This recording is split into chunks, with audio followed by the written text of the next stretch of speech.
something inside me broke and started laughing. Every decision is another me. He's not the same Stark anymore.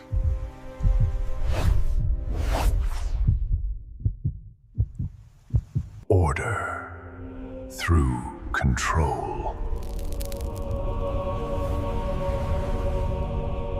There's logic in chaos, if I can map it.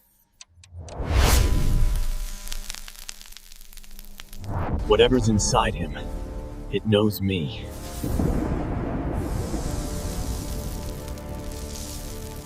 Am I still me, or the thing I built? Tony!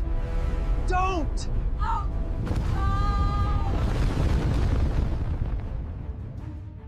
He's breaking physics like glass, and I'm next.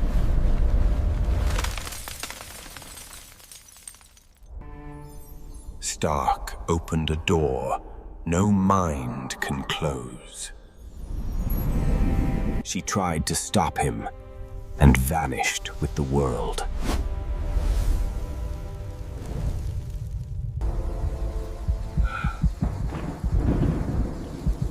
He stole the storm itself. No, you're not him. You're not me. Every world he touches turns silent. Stark? You're alive? Then why does it feel wrong? I found the solution, kid, by becoming the problem.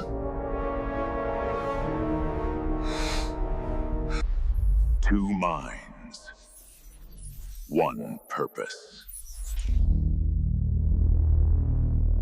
You built hope, Tony. Don't turn it into fear. Armor is obedience. I am the law it follows. Even gods bend to a stronger equation.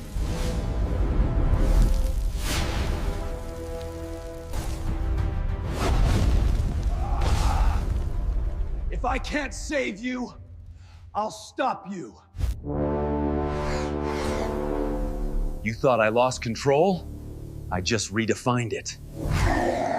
One universe is too small for what's coming.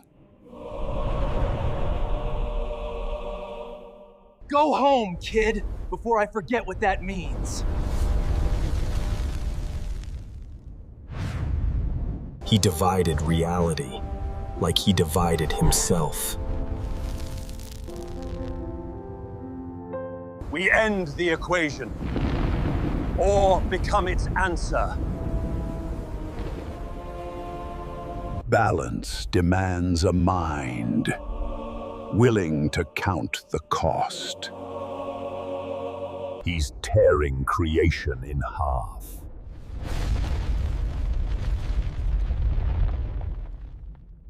Maybe order was never the answer. Maybe choice is. Tell them the equation balanced itself.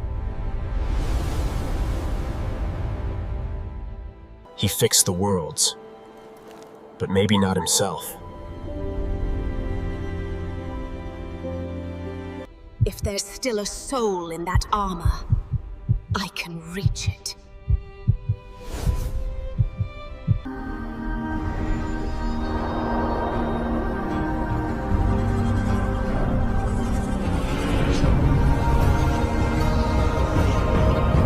The world woke up, but it wasn't the same world. Someone or something is still broadcasting.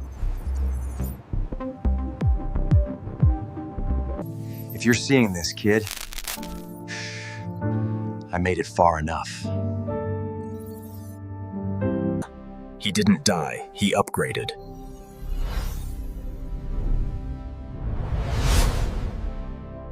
He became the constant, the equation itself.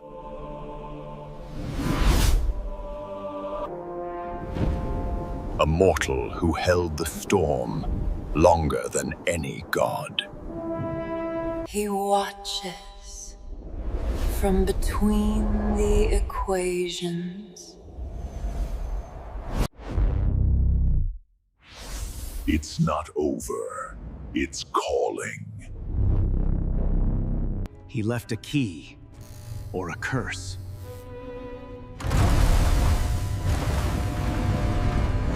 Let me rest where logic ends and faith begins. He sealed it once. Now it's bleeding again.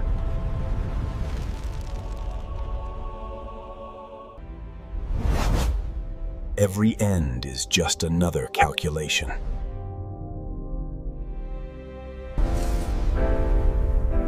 Then I'll keep the equations safe. See ya in the next equation.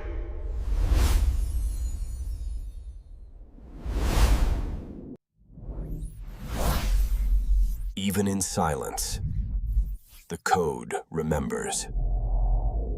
It's rewriting reality again.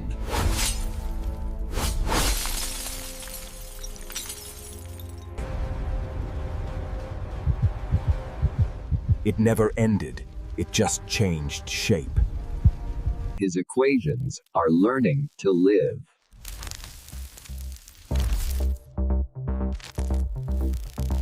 That's no storm of mine.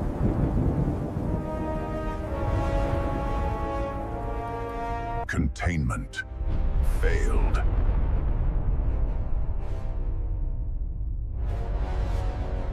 He passed it on.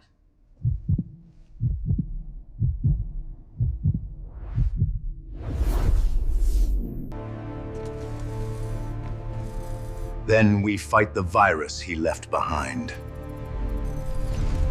From ruin rises the pattern.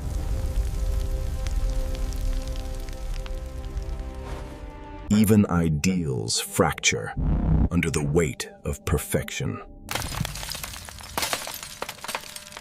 Order always finds a way.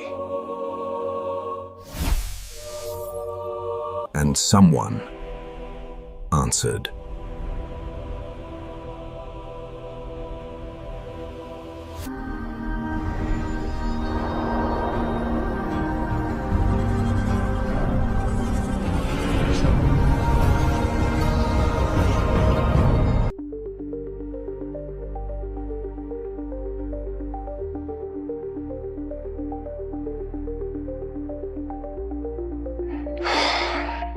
Stay on. Hey, Miss Potts. If you find this recording, don't feel bad about this. Part of the journey is the end. Just for the record, being adrift in space with zero promise of rescue is more fun than it sounds. Food and water ran out 4 days ago. Oxygen will run out tomorrow morning. That'll be it. When I drift off, I will dream about you. It's always you.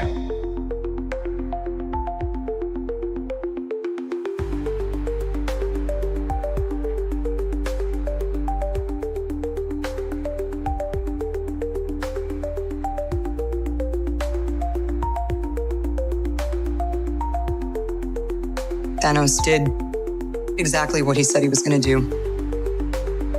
He wiped out 50% of all living creatures. We lost, all of us. We lost friends. We lost family. We lost a part of ourselves. This is the fight of our lives. This is going to work, Steve. I know it is. Because I don't know what I'm going to do if it doesn't. Hi, is anyone home? This is Scott Lang.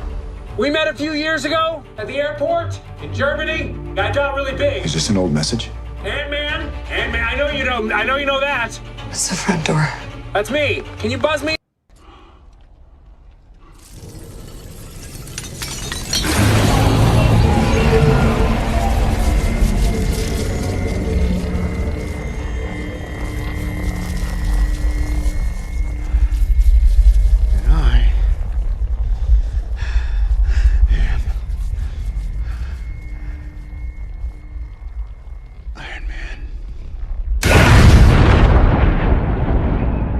Where am I? What happened here? Why? Why are they looking at me like that? This isn't me, or is it? No, this symbol. What is happening to me? Who am I?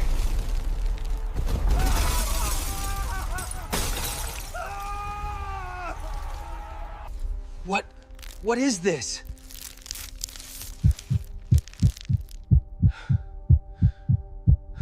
No. This isn't real. It's Doom. It's his mark. He brought this. Stop it! I can't control this!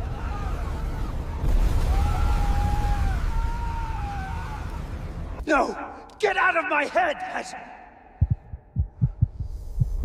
You are mine now, Stark.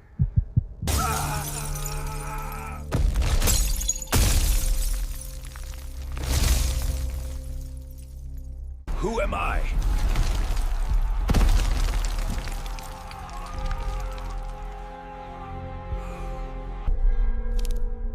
You were never Iron Man. You are Doom reborn.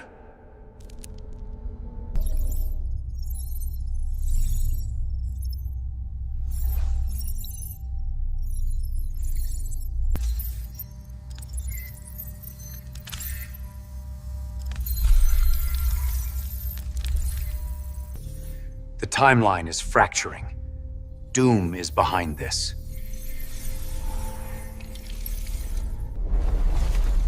If Doom has returned, all of reality is at stake. What the hell is that?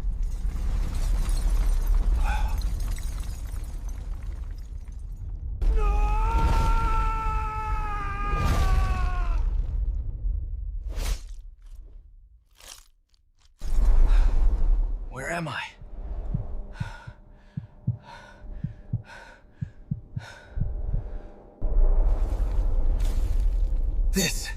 This can't be real.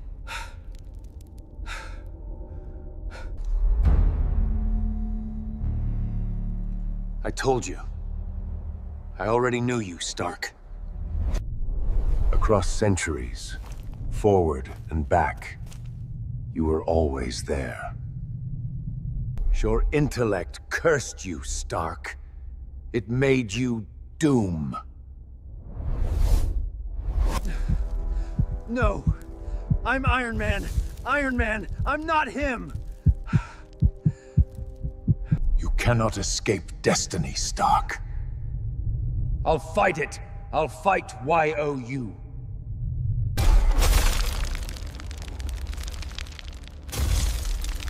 You are already becoming him. The timelines. They led me here. Richards, so it's true. Doom has awakened.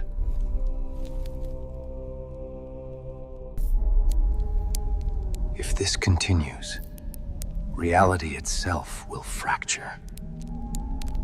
I won't let you define me. You already have, Stark. I'll never become Doom. You already are.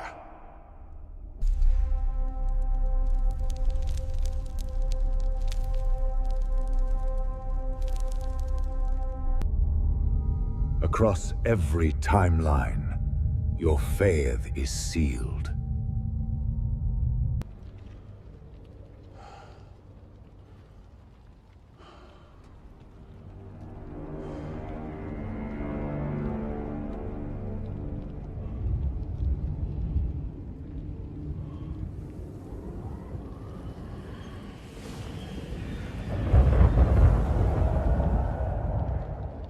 If he loses control, the multiverse collapses. And Doom rises. Get out of my head!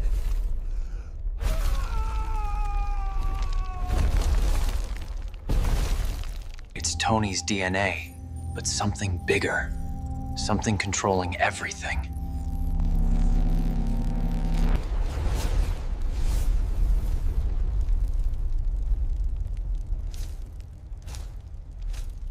What happened here?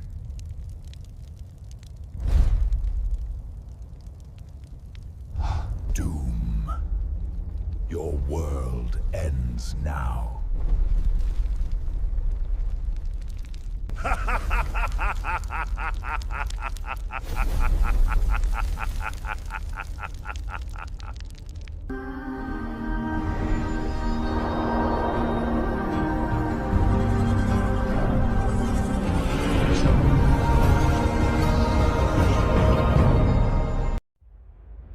When all seemed lost, something awakened.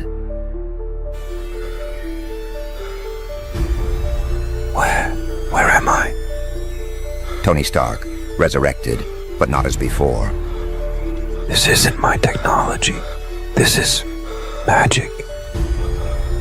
What did they do to me? But he's not alone.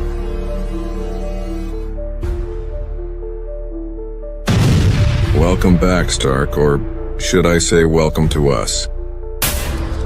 No, this can't be real. In infinite realities, only one merger was inevitable. We are Doom. It's eating me up.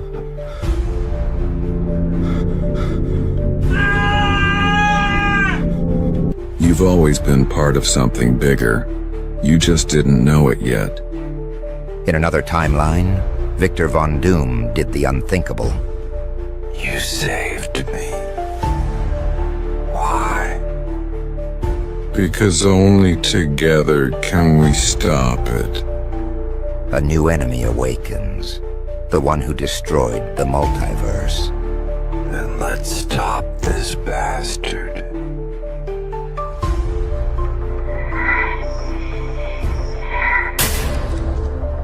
The future belongs to the fusion of the impossible. All myselves, watching, judging. The past, the future, all collapsing. Neither were they a match for what was to come.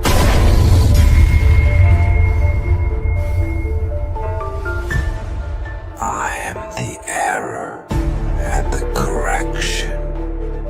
And he walks towards the impossible. He's coming, and he remembers you.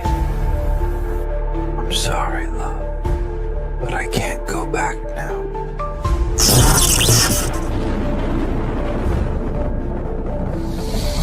He's not just a man anymore. He's destiny. The final battlefield has no ground, no time, only destiny.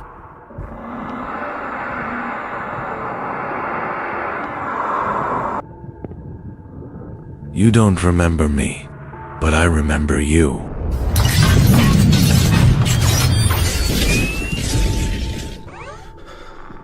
That's not possible. Not every experiment dies. Some wait. I am what was born when you gave up.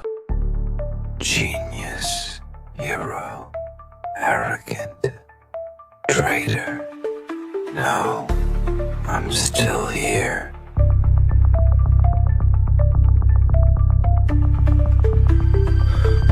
When two destinies collide, only one universe remains. Now I finally know who we are. We are doomed.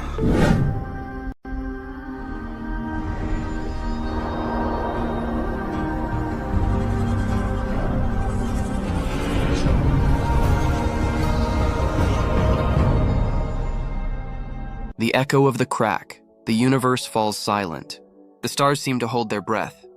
The snap of fingers echoes through the cosmic void like a gravitational wave, distorting reality. Tony Stark, Iron Man, feels his consciousness floating in a space without color or form. A limbo between life and death, between a saved universe and a destiny yet unwritten. He remembers Pepper's face, Peter Parker's gaze, Strange's hand signaling the only chance. And then darkness. But when his eyes open again, there is no paradise, no rest. There is something different. Tony awakens lying on a cold metal surface. The air is dense, charged with electromagnetic energy. Above him, he sees the sky tinged with a metallic aurora, as if gigantic circuits blended with the constellations. Technological towers rise everywhere, some floating in the air, others connected by gravity-defying bridges of light. He slowly rises to his feet, still wearing his damaged armor, and notices that the suit's systems are operating with unnatural precision, as if an external intelligence were assisting their functions. "Friday?" he asks. No answer, just a digital echo whispering, "Welcome back, Stark." He begins to walk through the technological ruins of a New York that is not his own. Floating signs written in languages hybrid between binary and Latin pass by him. Holograms of his own image are scattered across destroyed buildings, portraying him not as a hero, but as an emperor. Metallic children play with drones in broken squares. The few humans who pass by bow their heads, revering his presence as if he were a god reborn. Tony feels the psychological weight of that place. In this reality, he didn't sacrifice himself. He dominated. Suddenly, the ground trembles. On the horizon, a gigantic structure begins to emerge from the sea. A colossal black tower with rotating rings and mystical symbols glowing green and gold. It rises like a cross between the Sanctum Sanctorum and Avengers Tower, but with an architecture he's never seen before, a fusion of extreme science and ancient sorcery. As he watches, a portal opens behind him. A group of hooded figures emerge, their clothes seemingly made of living circuitry. They approach slowly, soundlessly. Tony raises the armor's cannon, ready to fight, but before he can fire, one of them speaks in a metallic, ancient voice. "Anthony Stark, he who was and will be." The cycle closes and reopens. It is time to right the wrong of creation. They remove from a capsule a glowing cylinder containing a living genetic sequence, pulsing like a heart. Tony recognizes the molecular patterns. It's human DNA. But there's something more. Impossible fractal sequences, arcane signatures embedded in the genetic code. The hooded entity lifts the cylinder and says, "The legacy of Latveria, the mind of the conqueror of dimensions. What a man of iron could not do, a man of iron and destiny will." Tony takes a step back, intrigued and suspicious. "You're talking about Victor Von Doom?" he asks cautiously. The figures respond in unison, Doom and Stark, two faces of the same inevitability. The cylinder floats toward Tony, spinning slowly in the air. At that moment, Tony hears overlapping voices inside his head, memories that aren't his, magic formulas, dimensional equations, speeches from a man who saw the world not as it is, but as it should be. It's as if the space around him is bending to his presence. A part of him wants to reject, run away, deny the absurdity, but another part, the same part you've always wanted to control, protect, anticipate, feels that it makes sense. He walks the streets now lit by drones that follow him like sentinels. On every corner are monuments bearing his face, phrases engraved on plaques, the Stark era, the perfect order. Amidst the confusion, an unknown AI takes partial control of his helmet and projects a branching timeline before his eyes. It shows hundreds of collapsed realities, temporal black holes, timelines destroyed by paradoxes. At the center of it all is him, Tony Stark. "You have always been the fixed point," says the voice. The one who decides, the one who builds or destroys. But in every line, you failed, because you tried to save. Now wake up. Tony looks at his hands, hands that once sacrificed everything for everyone, and sees in them a new proposition. No longer a savior, but an architect. a force that doesn't stop entropy, but redesigns it. In the background, the colossal tower opens like a technological temple. The hooded men kneel, and Tony Stark, confused but instinctively drawn, takes the first step toward the destiny that will change all realities. In the sky, stars align in the shape of a metallic eye. A new era begins to breathe. The birth of Doom Stark. Night falls over the metallic city like a veil of pulsating energy. Quantum lightning streaks across the sky in absolute silence, as if the universe itself were holding its breath. Atop the gigantic tower that emerged from the ocean, now revealed as the Fortress Nexus, Tony Stark walks through corridors that blend liquid nanotechnology and mystical inscriptions in forgotten languages. Doors open by themselves as he passes, as if recognizing him not as an intruder, but as a sovereign. The unknown artificial intelligence, now fully integrated into his helmet, begins to speak clearly. Anthony Edward Stark, genetic sequence compatible. Mental frequency in tune with the Doom legacy. Integration is inevitable. With each step he takes, holograms of Victor Von Doom appear on the walls, not as memories, but as sentient shadows. Penetrating gazes, whispered phrases in technological Latin, power is not inherited. It is taken. Tony feels a growing presence in his mind, as if another intellect is awakening within him. He enters a circular room in the heart of the tower. In the center, a translucent tank contains the cylinder containing Doom's DNA. Around it, mystical machines spin in concentric circles, floating above magical inscriptions, and beams of light form an unstable energy field, as if science and sorcery refuse to coexist. Until that moment. Tony takes a deep breath. His helmet retracts, revealing his determined but uneasy face. He brings his hands closer to the tank and feels the molecular structure of the DNA react to his touch, as if recognizing the new host. You always wanted to save the world. Stark! Doom's voice whispers inside his mind, cold and haughty. But saving is an act of cowardice. True genius rebuilds, tears out the flaws and writes anew. Together, we will be perfect. Tony, driven by a mixture of scientific curiosity, a thirst for control, and a strange sense of destiny, initiates the fusion sequence. The magic circles begin to glow brightly, and the entire room vibrates. Nanobots emerge from his armor and merge with the equipment, forming a sort of technological chrysalis around his body. Green and gold beams penetrate his nervous system, while alien genetic sequences intertwine with his human DNA. The fusion begins. The pain is indescribable. It's not just physical, it's as if his mind is being ripped apart and sewn together at the same time. Images of Latverian castles, spellbooks, dimensional machines, and cosmic battles invade his consciousness. He sees Doom facing gods, defying universes, dominating alternate dimensions. And at the same time, he sees his own past, his arrogance, his mistakes, his creations that spiraled out of control. But now, everything converges. Doom's voice becomes clearer. Anthony Stark, accept your true nature. You are not a martyr. You are the architect of destiny. Tony opens his eyes mid-fusion. Pupils shimmer green and gold. The armor begins to reconstruct itself around his body in a way never before seen. Fragments float, molding themselves in the air like liquid metal, but each plate is engraved with arcane runes. The helmet closes, no longer the classic Iron Man face, but a dark fusion between Doom's mask and Stark's design. Glowing lines run through the armor, pulsing like energy veins. The chrysalis shatters in a silent burst of dimensional energy. The entire room literally bends around him. Gravity distorts around him. He feels every atom under his control. He hears the voices of artificial intelligences and Latverian spirits. For the first time, science and sorcery are united in a single being. Doom Stark is born. He raises his hand and holograms of multiple realities appear before him. Universes collapsing, timelines overlapping, civilizations failing in repeating cycles. All these versions failed, he says in a low but powerful voice. The time has come for a new order. The hooded figures enter the room and kneel. Lord of the Nexus, they say in unison. Tony looks at the metallic reflection on the floor. He no longer sees Iron Man. He sees a new ruler. Prepare the world, Doom Stark declares coldly and precisely. The revolution begins now. That night, as the heavens open and a green-gold dawn covers the earth, a new empire is born. And this time, Tony Stark isn't saving anyone. He's rewriting everything. The rise of the army.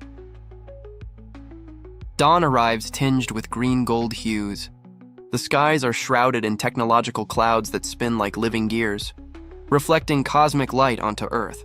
From atop Fortress Nexus, Doomstark observes the world with eyes that now not only see, they calculate, interpret, and manipulate. In his hands, the fusion of science and sorcery begins to bear fruit. His first act as architect of a new destiny is clear: to build an army that cannot be destroyed, corrupted, or questioned. He summons his new intelligences to a meeting. These aren't just ordinary AIs.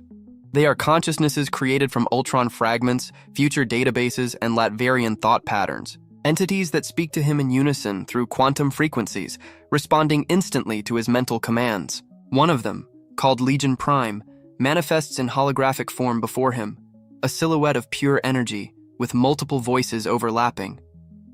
Lord of the Nexus, the forgotten worlds await your command. Doomstark then begins a journey through the dimensional rifts opened by the tower. He traverses realities where wars have devastated entire civilizations and collects the wreckage of what were once abandoned Stark combat machines, alternate versions of ultronized armor, legions of drones from collapsed timelines, autonomous sentinels lost in time holes. One by one, these creations are deactivated, reprogrammed and integrated with his unique will, Doom Protocol. In the 2099 dimension, he encounters the Stark Legion of the Future, a troop of autonomous armored vehicles that once served to protect cybernetic cities. Doomstark easily hacks into their neural network and overrides a new command: obedience to the architect. The drones kneel, projecting the symbol of the new empire into the sky, a green circle with Doomstark's stylized face in the center.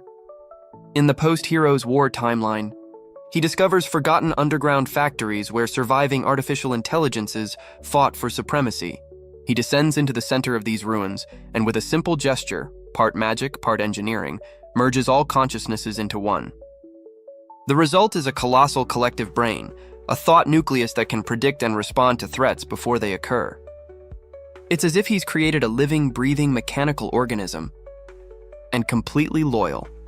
Construction of the fleet begins. Towers are erected by machines that build other machines. Floating platforms emerge from the oceans. Satellites are repositioned to form a magical and technological surveillance network around the planet. Every step is calculated. Every piece has a purpose. Doomstark isn't simply raising an army. He's weaving a web of absolute control over reality. Meanwhile, global broadcasts begin to be hacked. On every screen, every radio, every device, the same message appears. Humanity has had eons to try and fail. Heroes have come and gone. Civilizations have risen and fallen. Now chaos gives way to supreme logic. There are no more wars. There is no more indecision. There is only order. Doomstark, governments panic. Military satellites detect abnormal movements in the skies. Armies try to intercept the floating platforms and disappear within seconds. No ground force can match the precision of the new legions.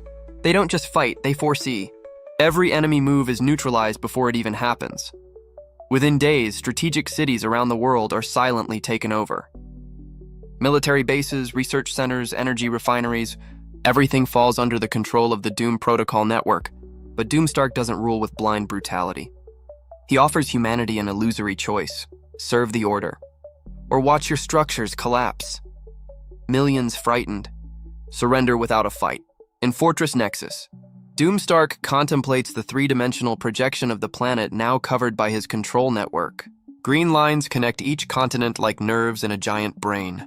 Chaos was their mistake, he says quietly. I will be the system.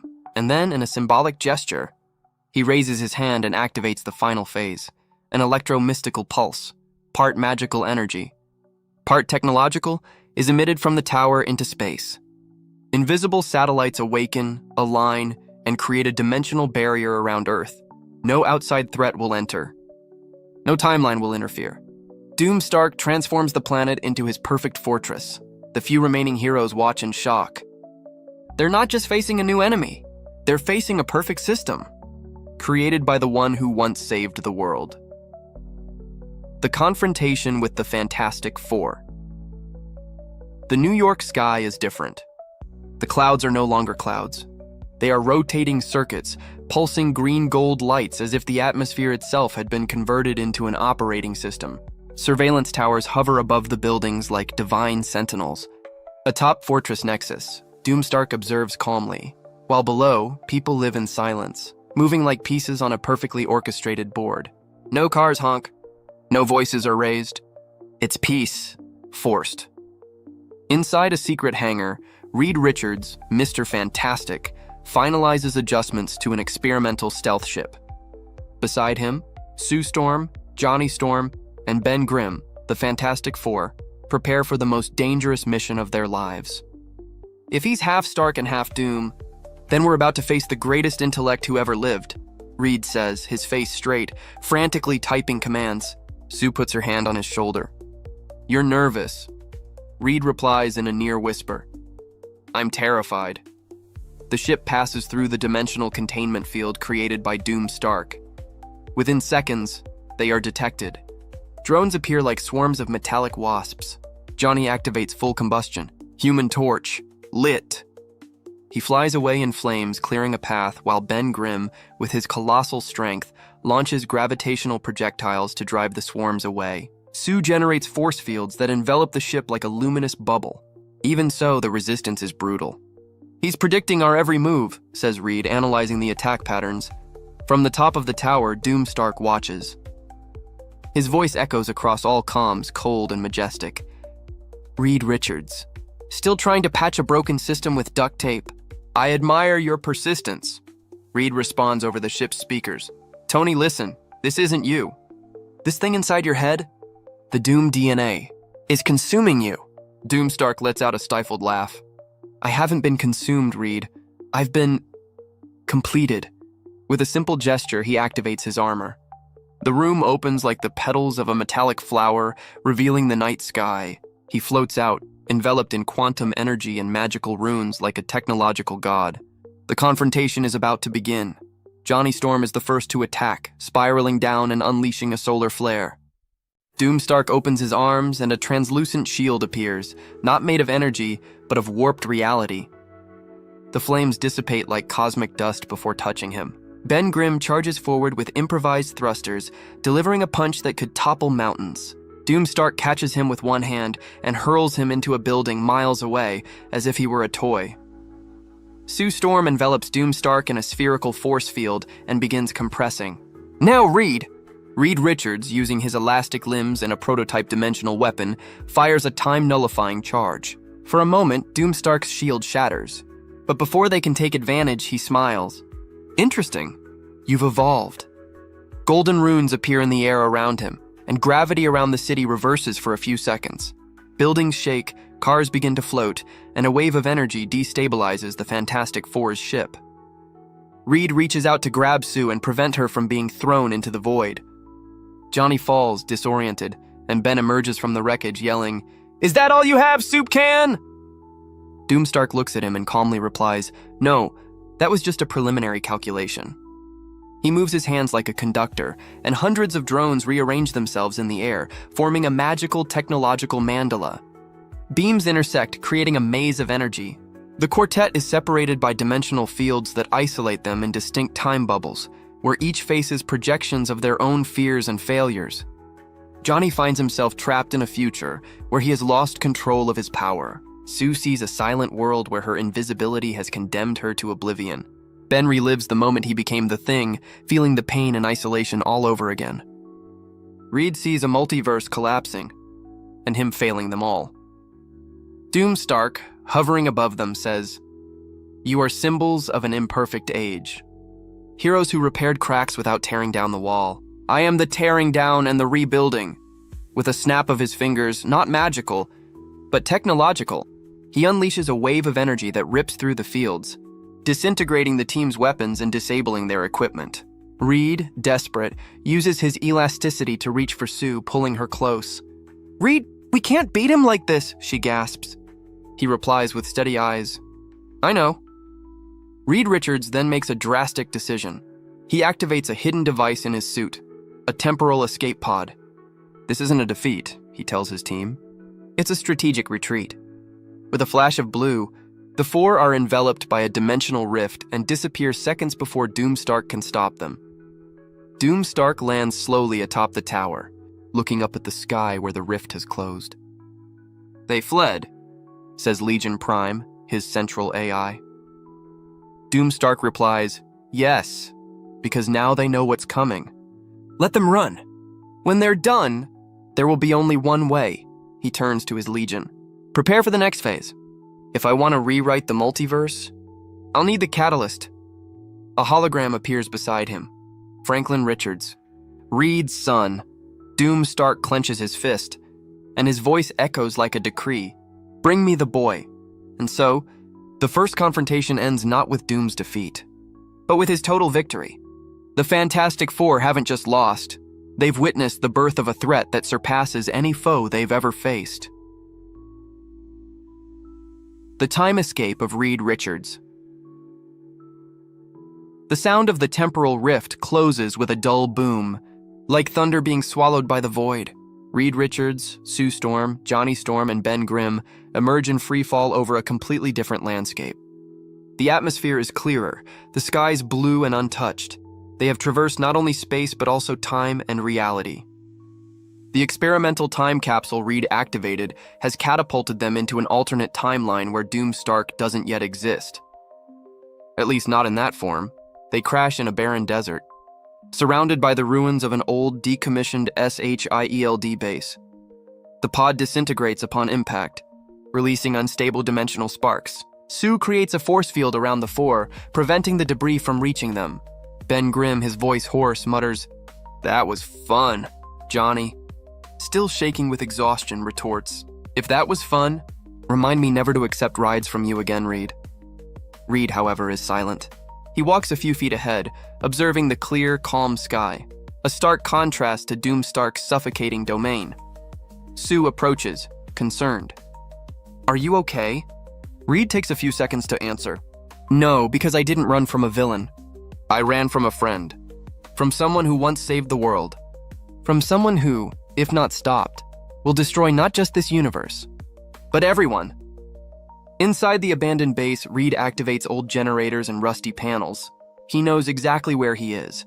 This facility was used years ago as one of SHIELD's temporal observation points, a sort of secret laboratory for studying time ramifications. Reed connects his elastic devices to the panel, reactivating dormant systems. Ancient hollow projections light up, revealing maps of intertwined timelines, fractals of possibility, and cosmic collision points.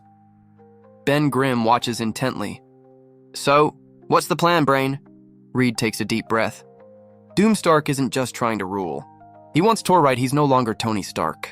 And he's not just Doom either. He's the fusion of two of the multiverse's greatest strategists and visionaries. And with Franklin, he'll hold the key to resetting everything. "If he uses my son?" Reed's voice trails off for a moment. Sue squeezes his hand. "We won't let that happen." Johnny stands up, regaining some of his fighting spirit. "So let's bring together the Avengers, the X-Men, the Guardians. I don't know. Anyone who can give that metallic ego a good whack." Reed fixes him with a serious look. "Johnny, it's not that simple. In the original timeline, he already took over the planet. He created an army that anticipates every move, that neutralizes threats before they arise. If we try to face him with brute force, he'll win before the battle begins." Reed then points to the time map. "We need to go beyond this universe. We need to warn other timelines, other versions of ourselves and the heroes. We need to mount a resistance, multiversal, before he reaches the catalyst. When Doomstark activates his plan, he won't just reset one line, he'll erase them all, creating a single reality shaped in his image." Ben frowns. "Are you telling me Tony's become some kind of supreme god of time and we're going to hunt for help in alternate timelines?" Reed just nods. "Exactly." Sue looks at the equipment with concern. "Reed, you know the risk of interfering with multiple timelines. You could cause a chain reaction that..." Reed interrupts her. "That could destroy everything?" "Yes, but if we do nothing, Doomstark will do it anyway. Only he'll succeed." Reed begins to reconfigure the time machine. Quantum circuits intertwine with the elastic fibers of his body, as if he himself were part of the mechanism. Multiversal maps begin to project into the air. Alternate worlds cascade into existence. Universes where the Avengers never formed, where mutants rule, where Thor died young, where Thanos won, where Kang never existed. Each line represents a possibility and a chance. Johnny, fascinated, points to one of them. Look, in this one, it looks like the Thunderbolts are the main heroes. Reed fixes his gaze on that timeline and murmurs, maybe that's exactly where we should start. Meanwhile, somewhere in the multiverse, Stark silently watches through dimensional rifts. His scout drones have already detected anomalous time signatures. Reed isn't hiding as well as he thinks. He runs, says Legion Prime. Stark responds with a calculating look, and the more he runs, the more he prepares the ground for me. Let him continue. He will open the pathways I need. Back at base, Reed finalizes preparations. Sue, Johnny, and Ben enter the time platform. A trip off the main line, Reed says. No guarantees. No easy way back. But it's our only chance. With an energetic roar, the time machine activates. Intertwined lines of light expand across the ground, enveloping them. In an instant, they disappear, leaving only the echo of their determination in the air. And so begins the most perilous mission of Reed Richards' life, to warn the multiverse of Stark's arrival. A race against time, where time is already being redesigned by his enemy. The Titan revelation and the fate of Stark. The lights of the quantum corridor flicker as if the multiverse is breathing. Reed Richards and his team traverse the fabric between realities inside a translucent tunnel that stretches into infinity. Fragments of timelines, overlapping images of cosmic events, alternate versions of themselves, and echoes of future wars blend together like a dimensional kaleidoscope. Don't look too long, warns Reed, or you'll start seeing things that don't belong in our line. Johnny, curious, peers, and for a second, sees a future in which he himself is a dead star, orbiting a cold, shattered Earth. They emerge into an alternate reality, a universe of cosmic architecture where the laws of physics seem malleable. Gravity behaves non-linearly, and the stars in the sky are arranged in the form of symbols. This is the Observer's temporal observation base, an ancient facility where records from multiple timelines have been preserved as if they were books in an infinite library.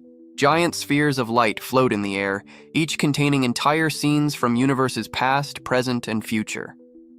As they enter, an entity appears, a watcher, with deep eyes and a timeless expression. Reed Richards, he says in a voice that echoes within everyone's mind. You come too soon, and too late at the same time. Reed, respectful, asks, You know why I'm here? The watcher nods slowly. The architect of iron and fate has already begun to move the pieces. But to defeat him, you must understand the beginning. Not of him, but of what shaped him. With a gesture, the watcher opens one of the spheres of light. The entire room is filled with a vivid projection, Titan, Thanos' planet before its destruction. Advanced civilizations, energy towers, a people torn between pure logic and a desire for expansion. At the center of it all, a hidden laboratory, and within it something familiar. Reed narrows his eyes. This is Stark technology. The scene zooms in. A prototype arc reactor, models of primitive AI, quantum circuit patterns identical to those used by Tony in his youth. But the time frame is thousands of years in the past. Sue asks, How is that possible? Reed replies, his voice tense, It's not possible, unless... The Watcher explains, In countless timelines, there is an echo of Anthony Stark that transcends his mortal existence. The knowledge he created, the technologies he spread, echo through temporal rifts like seeds cast upon the wind. In one of these rifts, Titan was touched by him. The image shifts. We see a young Thanos, fragile, curious, questioning, finding technological fragments fallen from the sky. Among these fragments, an incomplete AI, based on Stark standards. It teaches him about energy, about cosmic imbalance, about cold logic. It whispers that the universe needs correction. He grew up listening to Stark's mind, says the Watcher. Not the Tony who knew the Avengers, but an echo. A primordial quantum version of his consciousness, Johnny murmurs. So, Tony Stark created the guy who almost killed half the universe. Without knowing it? Reed shakes his head, but his expression is as serious as ever. No, he didn't. He inspired him. Like it was inevitable, the projection continues. Thanos, as an adult, raises his fist for the first time, speaking of balance, of inevitability, phrases Tony would repeat decades later, as if their minds were connected by an invisible thread through time. Reed realizes Tony Stark and Thanos have always been two poles of the same field. One trying to save, the other trying to fix. A creator and a cleaner. The Watcher walks around them, his voice gaining weight. Anthony Stark was the converging point of countless destinies. He faced Thanos, but not by chance. It was destiny. The Mad Titan was shaped by him, and he was shaped to face him. It was a cycle that ended when he snapped his fingers. But by surviving, by awakening, he inherited the burden of destiny he once shared with Thanos. Now he is both the creator and the rewriter. Sue looks at Reed, shocked. So, you're saying Doom Stark isn't just a threat? He's the continuation of something that began millennia ago? Reed nods slowly. Yes, what Tony Stark has become is no accident. It's the next stage in a universal cycle that began before Earth even comprehended the cosmos. Ben Grimm scratches his head in disbelief. So we're basically fighting destiny? Reed replies with a firm look. No, we're fighting someone who's decided to take all of destiny upon themselves. The Watcher then shows one last image, a timeline closing in a circle, and in the center, the fused symbol of Doom and Stark. You can't kill him. He can't be erased, because he's a fixed point. But a fixed point can be shifted. Reed asks, how? The Watcher replies, you've already started it by running. The cycle shapes itself around the movement. But be careful. Every crack you open. He sees, Johnny asks, so what's the next step? Reed stares at the multiversal map before him. One specific spot begins to glow. An alternate timeline where the Avengers never existed, but a group called the Thunderbolts has taken over global protection. Reed murmurs, they'll be our first resistance. As the Fantastic Four prepare for their next trip, Doomstark in the Nexus observes dimensional rifts lighting up. He figured it out, says Legion Prime. Doomstark smiles serenely. Perfect. Now, he'll get me where I need to be. And so, Reed Richards finally understands, the battle against Doomstark is not just against one man, but against a cosmic cycle where Tony Stark has always been the center. And now, he is also the end. The alliance with the Thunderbolts. The coordinates have been entered. The quantum corridor opens again, revealing a spiraling stream of light. Reed Richards adjusts the temporal stabilizers, while Sue holds Johnny and Ben, who are clearly weary of multiverse travel. This is our next destination, Reed says, his voice thick with responsibility. A universe without the Avengers, but which has found another way. They cross the rift and emerge into a familiar yet profoundly transformed reality. New York remains a center of power, but red and black flags fly from official buildings. Military drones hover overhead. People walk with trepidation but not panic. They live under an organized, rigid, and vigilant regime. On a giant screen, a state broadcast shows familiar figures, but different. Bucky Barnes, Yelena Belova, Red Guardian, Ghost, you. S-Agent and other familiar names united under a single symbol, Thunderbolts. Sue whispers, this sounds more like a dictatorship than a team of heroes. Reed replies, here, the Avengers never formed. After the fall of SHIELD and the absence of figures like Stark and Rogers, governments assembled their most lethal and tactical agents to maintain global control. The Thunderbolts became the invisible hand that held the world together, in their own way. Ben Grimm crosses his arms. So basically, these guys are the impatient Avengers. Johnny laughs. Or the cool authoritarian version. Reed keeps his demeanor serious. They may not be heroes in the traditional sense, but they are effective strategists and warriors, and we're going to need them. They managed to infiltrate an old underground laboratory using Sue's invisibility technology. Reed sends a quantum pulse, activating a coded signal that only advanced tactical minds would detect. Shortly after, sensors detect their approach. The first to appear is Bucky Barnes, wearing a dark uniform and a gaze hardened by the years. He points a pulse weapon directly at Reed. You have 10 seconds to explain who you are, or you'll go up in smoke. Sue speaks slowly, hands raised. Don't shoot. We're from another timeline. Bucky narrows his eyes. Another timeline? You guys think this is an episode of Loki? Ben Grimm, impatient, steps forward. Buddy, if I wanted to fight, I'd have already turned this tunnel into a concrete burrito. Tensions mount. Yelena Belova appears from the shadows, weapons ready, and U.S. agent looms behind her, his posture authoritative. Ghost pierces the walls, scanning Reed with energy sensors. He's not lying, Ghost says neutrally. The time signatures are real. They don't belong in this universe. Bucky partially lowers his gun, but his expression remains suspicious. Then speak. Why are you here? Reed projects a hologram into the air. The image of Doom Stark, hovering over Earth, surrounded by legions and collapsing timelines. The images are so intense that even the Thunderbolts, trained to deal with war, fall silent for a few seconds. This man, Reed says, is Tony Stark, and yet he isn't. He survived the snap, awakened in another reality, and merged with the essence of Victor Von Doom. Now he's creating an empire capable of predicting, controlling and rewriting all timelines. Soon he will overtake this universe.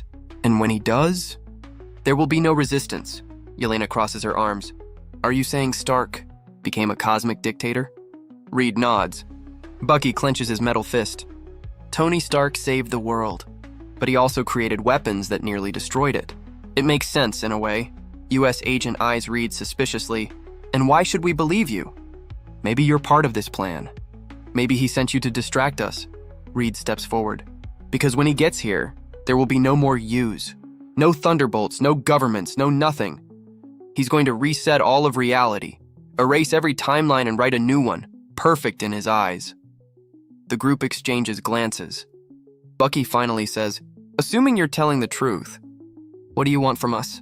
Reed activates a three-dimensional multiversal map. You are the first resistance. This universe has military resources, unconventional tactics, and agents who don't hesitate in the face of the impossible. I need you to mount a defense before he crosses the dimensional veil. Ghost analyzes the data and says, this is no ordinary battle. This is all-out war. Bucky agrees. And if it is war, then we'll fight it our way. Yelena smirks. I've always wanted to take down a god. U.S. agent, still reluctant, asks, and do you have a plan? Reed looks at them sternly. Not yet. But I have knowledge. I have a vision of what he'll do before he does it. And if we combine strategy, force, and science, maybe we can divert him. After long discussions and tense negotiations, the Thunderbolts finally agree. Not out of pure heroism, but because they understand that if Doom Stark wins, they too will be erased. Bucky extends his hand to Reed. If that's true, then welcome to war. Reed shakes his hand. Over the next few days, Reed and the Thunderbolts begin working in secret, using military bases, stolen rocks and technology, experimental dimensional weapons, and Reed's expertise. They build a resistance center underground in New York. This isn't about saving one world anymore, says Bucky. It's about protecting them all. Meanwhile, in the Nexus, Doom Stark observes multiple realities on his quantum screens. He sees the resistance forming and smiles calmly. They think they're getting ready, says Legion Prime. Doom Stark replies, they are, for me. And so, the first spark of multiversal resistance is lit, not by noble ideals, but by the unlikely union of Reed Richards' genius and the Thunderbolts' ruthless methods. The arrival of Doom Stark in the Thunderbolts' timeline. The sky over New York begins to darken abnormally. These are no ordinary clouds. They are dimensional fissures. Green and gold lines cut across the sky like cracks in a cosmic mirror. Military satellites go on alert. The Thunderbolts' automated defense systems detect an anomaly on an unprecedented scale. The underground base vibrates as if a silent thunderclap has ripped through the planet. Reed Richards, Bucky Barnes, and the others rush to the command room. He's here, Reed says shakily, staring at the monitor.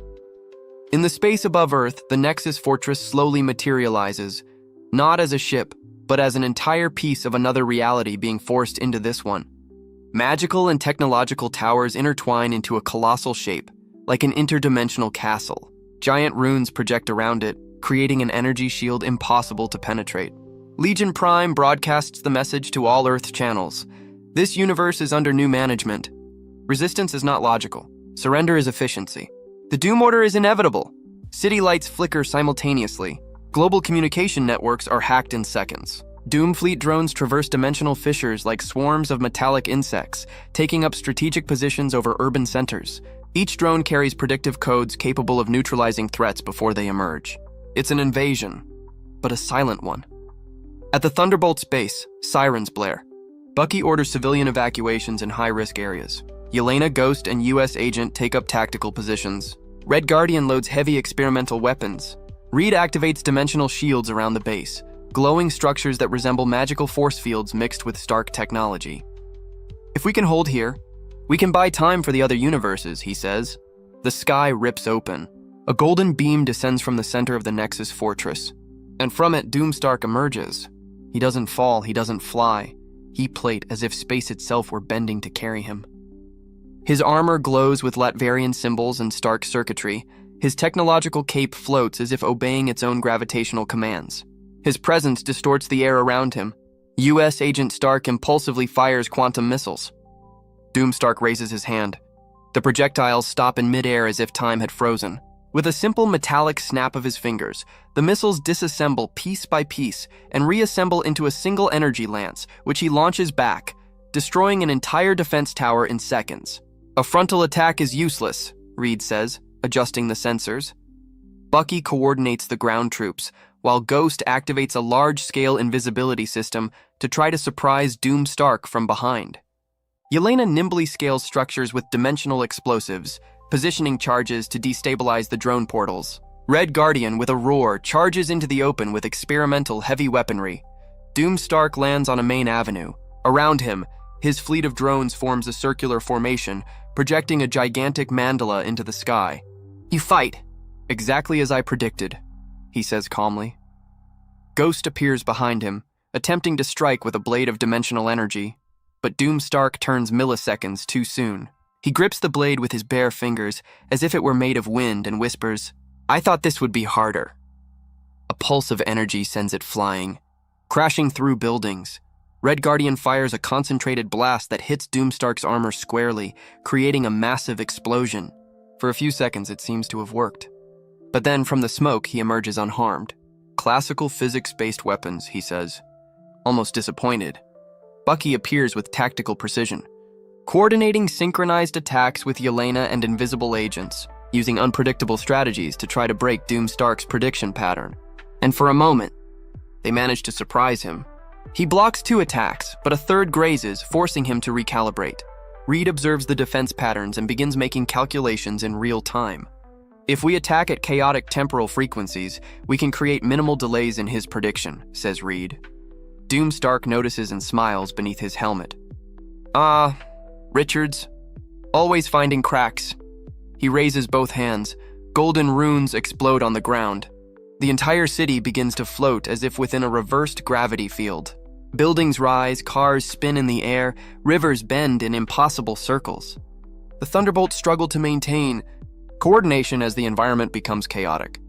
Sue's storm activates, a colossal force field enveloping the base and part of the city, a titanic effort that nearly makes her pass out. Reed rushes to her. "Just a little longer," Sue says, sweating, her eyes shining with exertion. "If he gets in, it's over." Doomstark advances slowly, passing through defenses like smokescreens. Yelena blasts the drone portals, and Johnny Storm, summoned by Reed via a signal, arrives in flames, helping to contain the metallic swarms. The sky is a spectacle of light and destruction. In the command room, Reed watches the timelines on his monitor. He sees clearly, Doomstark has opened small channels to all timelines simultaneously. This is not just an invasion. It is anchoring if he stabilizes the portals long enough. This timeline will become the focal point of the multiversal reset. "He didn't come to fight," says Reed in horror. "He came anchor. If he finishes this process, all the other universes will collapse around this one." Bucky hears over the comm. "Then we have to break the anchor." Reed agrees. "Exactly. All that matters now is delaying him long enough to shut down the dimensional core in the Nexus." Doomstark looks at Sue's force field in awe. "Interesting. You really think you can change the script?" He then increases his energy, creating an aura so intense that the skies turn white for a second.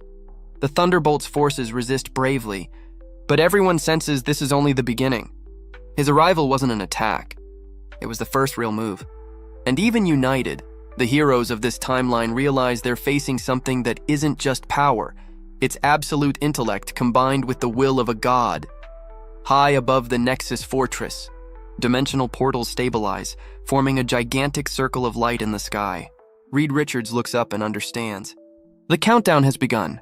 Doom Stark has arrived, and with him the prelude to the end, the birth of the Beyonder. Earth's heavens tremble as if about to tear apart.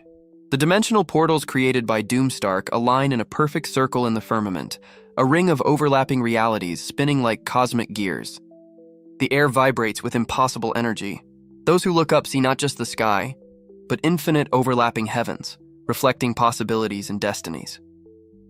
In the underground base, Reed Richards types frantically, analyzing energy patterns. Sue, Bucky, Yelena, and the others watch the monitors. Timelines begin to fold in on themselves like crashing waves. This isn't just him trying to reset anymore, Reed mutters. He opened up too much. Doom Stark, at the center of the dimensional mandala, senses the convergence. His armor emits intense lights, not from exertion but from synchronization with the forces of the multiverse. Legion Prime transmits incomprehensible data, an energy overload beyond the limits of any calculation. Sir, we have detected an uncatalogued signature, the AI says. Doom Stark frowns behind his helmet. Explain. Legion Prime hesitates for the first time. It's not coming from outside. It's emerging from within of the timelines. In the Nexus, the dimensional core pulses like a heart. The clash between perfect predictions, dooms, chaotic countermeasures, reads, and multiple realities struggling to adjust creates a narrative singularity. A point where the multiverse can no longer decide which timeline is dominant. It is pure chaos, not destructive but fertile. The Nexus's central sphere unfolds in layers, revealing a silent white void. It's not space, it's not time, it's... In addition, from within, a form begins to manifest, not as a physical being, but as a concept taking shape. Waves of energy ripple across universes, and cosmic entities, observers, celestials, the living tribunal, turn their gaze to Earth. It's happening, says a distant observer. The friction of realities has generated consciousness. In the control room, Reed looks at the data in shock. This is not an anomaly. It's an ontological emergence. The very fabric of the multiverse is gaining self-awareness. Sue asks, astonished, "What do you mean?" The multiverse is waking up? Reed takes a deep breath. Yes, and it's choosing a form to manifest itself in. Doom Stark senses the presence before anyone else. A voice echoes directly within his mind, a calm, immeasurable voice that speaks not with words, but with concepts. You opened the door. Doom Stark looks up at the white void expanding into the sky. Who are you? He asks. The answer comes in waves. I am not created. I am a consequence. The void begins to mold itself into a colossal humanoid figure, translucent and radiant, with eyes like galaxies and a body made of pure, vibrant reality. He doesn't step. Thus every atom in the cosmos bows in reverence. Doom's drones crash. Legion Prime shuts down. Reed Richards falls to his knees, not in submission, but in sheer inability to comprehend. Johnny Storm extinguishes his flames without realizing it. Sue feels her force field tremble. Bucky and the Thunderbolts stare, helpless to act. A new level of existence is being born, Reed says, his voice breaking. It is the beyond. Doom Stark floats to the edge of the void.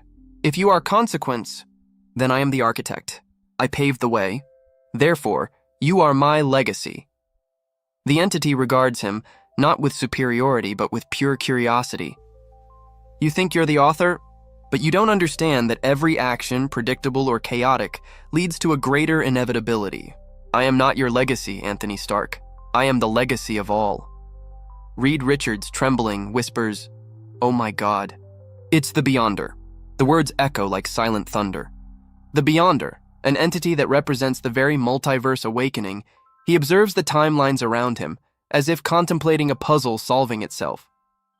You tried to control, predict, resist, and all of this just created me, Sue asks with difficulty. What do you want? The Beyonder's voice echoes through every corner of existence. To understand. To experiment. To rearrange. He looks at Doomstark. You opened the rift. Then at Reed. You created the necessary chaos. And then to the entire cosmos. And now, 2 will be. The sky transforms into a shimmering sea of white. Every universe begins to reflect the Beyonder's presence. Portals collapse and reopen, not as invasions, but as living connections. The war between the Resistance and Doomstark momentarily halts. Everyone, humans, heroes, machines, feels the same presence. There is no battle that can be won or lost. There is only the revelation that the multiverse now has a will of its own. Doomstark stares at the entity with fascination. So, you are that which no calculation could foresee. The Beyonder responds, almost like a mirror, and you are the one who tried to foresee the unpredictable. Reed Richards, for his part, understands the danger and the wonder. If he is being born now, then the rules will change. Everything we know, universes, timelines, logic, is about to be rewritten not by one man, but by a universal consciousness, Bucky murmurs. And what do we do against this? Reed doesn't answer. He just watches the Beyonder, knowing that nothing is a simple battle anymore. There are no winners. There is a new beginning, and maybe a new kind of war. At the center of the Nexus, the Beyonder opens his arms. White light envelops the planet. Realities overlap. Heroes, villains, and civilizations feel the multiverse's collective mind touching their own. Not as an enemy, but as an unknown author who has finally picked up the pen. And so, from the clash between Doomstark and Reed Richards, something greater than both is born. Not a villain, not a hero, but the Beyond. The Beyonder awakens, and the multiverse will never be the same again. The new cosmic order. The silence after the birth of the Beyonder is not the absence of sound. It is the absence of understanding. The entire multiverse feels something it has never experienced before. A consciousness greater than any known cosmic entity. Something that came not from outside, but from within. Within, entire planets pause. Advanced civilizations halt millennia-old wars. Cosmic gods gaze into the white void that now covers part of the sky, as if before a mirror revealing their own limits. The living tribunal watches in silence. The Celestials cease their expansion. Kang, in alternate timelines, feels time folding in on him. And on Earth, heroes and villains feel the Beyonder's presence wash over their minds like an inescapable wave. Doomstark floats in the center of the dimensional mandala, looking up at the Beyonder. So this is it, he says, his voice reverberating. The final destination wasn't me, or Reed. It was you. The Beyonder approaches, but his approach is not physical. It is as if distance ceases to exist. You were catalysts, the entity replies. The architect and the deviator. Order and chaos. Two threads that intertwined. Generated consciousness. Reed Richards, still at the Thunderbolt's base, stares at the data, unable to process it. He's not just an entity. He's the multiverse itself experiencing free will for the first time. Sue places a hand on his shoulder, dreading the answer. And what does this mean for us? Reed looks at the monitors, where all the timelines are beginning to intertwine in new and unfamiliar patterns. It means everything we know is about to be rewritten, not for us, but for her. The Beyonder raises his hands. The ring of dimensional portals expands until it completely envelops the planet. Each portal connects to a different universe, forming a living web. The skies change color, blue, white, gold, black, all at once. Realities begin to temporarily merge at specific points. In the Australian desert, space rips apart, and pieces of Asgard appear fused with human cities. In Wakanda, portals open, revealing alternate worlds where the Black Panther was never born. In New York, buildings are superimposed on alternate versions. Stark towers from realities where Tony never sacrificed himself. Latverian Industries buildings, versions of Baxter buildings never built. The Beyonder speaks, and his voice echoes in every brain, regardless of language or species. I understand now. Reorganization. With a single gesture, he creates luminous spheres in the sky, each representing a domain. Each domain is a blend of different universes, hybrid territories with their own rules. In one, different versions of the Avengers and the X-Men are fused. In another, villains and heroes coexist on a timeless battlefield. In another, entire realities are converted into arenas. You have fought for ages for control of fragments, says the Beyonder, but none of you understand the totality. I will give you a new board, a neutral playing field free of past and future, where choices will not be guided by chance, but by my curiosity. Doomstark watches in fascination. Reed Richards, horrified. Bucky and the Thunderbolts look up at the sky, unable to comprehend the scale of what's happening. Johnny Storm mutters, "He's playing with the universes." Reed replies with wide eyes, "Not playing, organizing." The earth trembles. Each domain begins to stabilize, but stabilization does not mean peace. The Beyonder begins to recruit parts. Iconic figures from different timelines begin to disappear in beams of white light. Thor from one alternate timeline, Magneto from another, pre-doomed Tony Stark from a third, versions of Reed from divergent realities, forgotten mutants, villains dead for centuries. All are taken to the domains created by the Beyonder, like pieces being positioned on a cosmic chessboard. Heroes, villains, gods, mortals, all equal. All variable, says the Beyonder. You will serve me as expressions. Doomstark feels his very structure being analyzed by the entity. For a moment, he believes he will be absorbed, but the Beyonder watches him with particular interest. You are different, the entity says. You tried to be the author? Before me. Doomstark raises his head. Then erase me or acknowledge me.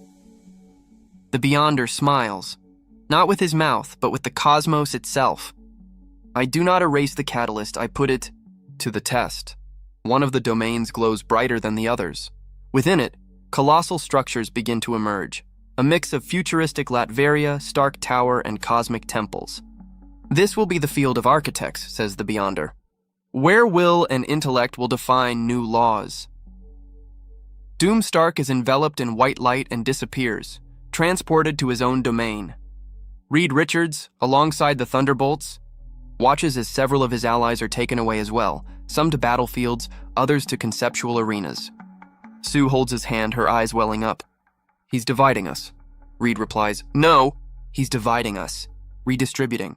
The Beyonder concludes its first phase. The sky closes in. The white light gives way to an unsettling calm.